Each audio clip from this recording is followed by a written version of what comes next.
யாரோ கூப்பிடுறாங்கல்ல?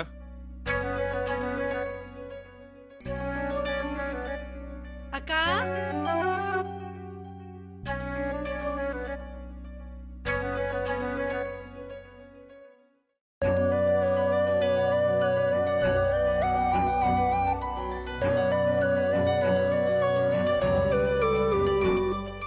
அத்தை, வசந்தாத்த வந்திருக்காங்க.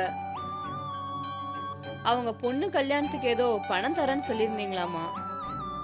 நான் வேணா போயிட்டு அப்புறம் வர சொல்லவா? என்கிட்ட ஏண்டி கேக்குற? நான் யார் இந்த வீட்ல? தோ குடும்பத் தலைவர் இருக்காரு, அவர்கிட்ட கேட்டுக்கோ. இப்ப எதுக்கு முரண்டு பிடிச்சிட்டு இருக்க?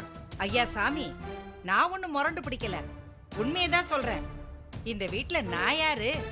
நீ தானே எல்லாமே. 30 வருஷமா நானும் அதை தான் நினைச்சுக்கிட்டு இருந்தேன். ஒரே நிமிஷத்துல அப்படி இல்லைன்னு சொல்லிட்டீங்களே. அது இல்ல வடிவு. பேசாதீங்க.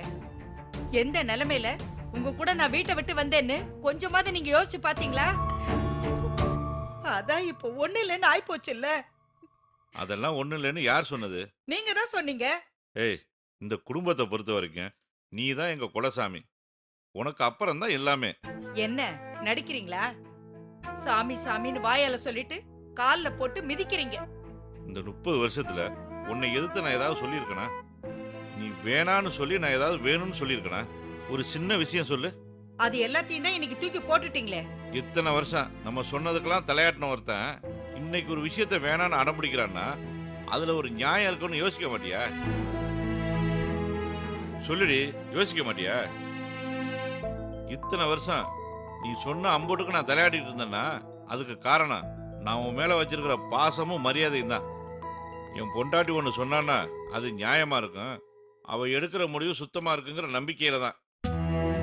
எனக்காக நீ வீட்டை விட்டு ஓடி வந்த, அதனால எல்லாத்துக்கும் நான் தலையாட்டுறேன்னு நினைக்காத.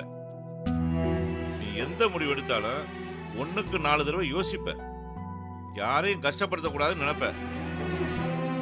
உன் மனசால ஒரு எறும்பு கூட தப்பு நினைக்க மாட்டேன். உன்னை நினைச்சு எம்புட்டோ பெருமைப்பட்டிருக்கேன். நானும் ஆரிச்சாமியோ உன் அளவுக்கு நல்லவங்க கிடையாது. வியாபாரம்னு வரும்போது அதுல லாபம் மட்டும்தான் முக்கியம், நியாய தர்மம் எல்லாம் பார்க்க முடியாது. இன்னைக்கு நாம இவ்வளவு வசதியா இருக்கிறதுக்கு பின்னாடி நாங்க பண்ண சின்ன தப்புகளும் பாவங்களும் இருக்கத்தான் செய்யுது. அதை யோசிச்சு நான் வருத்தப்படுறப்ப மனசுக்குள்ள என்ன சொல்லிக்குவேன் தெரியுமா? என் பொண்டாட்டி நீ பண்ண புண்ணியம் எங்களையெல்லாம் காப்பாத்தும்னு நினைச்சுக்குவேன். நாங்க தப்பு பண்ணலாம், நீ தப்பு பண்ணக்கூடாது. உன் நியாயமும் தர்மமும் தான் இந்த குடும்பத்தோட அச்சாணி, அது முறியக்கூடாது. அது முறிஞ்சு போச்சுன்னா மொத்தமா நம்ம குடும்பம் கொடசாஞ்சிரும். அதுக்காக தான் உன்கிட்ட அப்படி நான் கோவப்பட்டேன். என்ன கைய நீட்டிக்கிட்டு புதுசா கதை சொல்றீங்க? கதை இல்ல, அதுதான் உண்மை. அந்த ஆண்டாளை துரத்தி துரத்தி அடிக்கிறிய, அது ஏன்னு ஒரு நியாயமான காரணம் சொல்லு பாப்போம். நான் என்னத்த காரணத்தை சொல்றது? அதான் அம்புட்டு பேருக்கு தெரியுமே.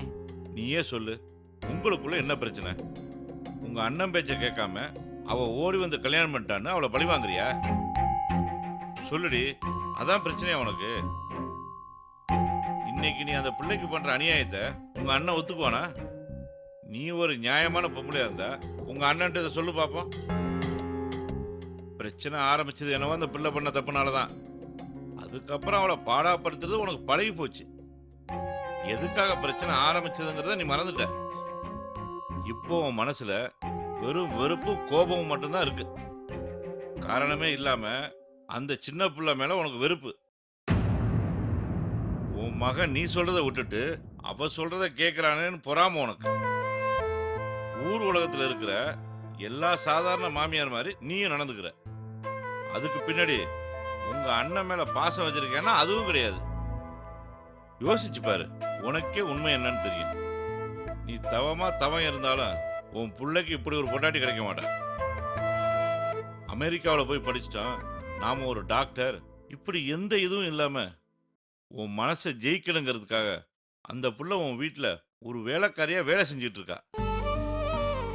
அவ்வளவு தப்பு சொன்னா நீ தான் தப்புன்னு ஆயிடும்.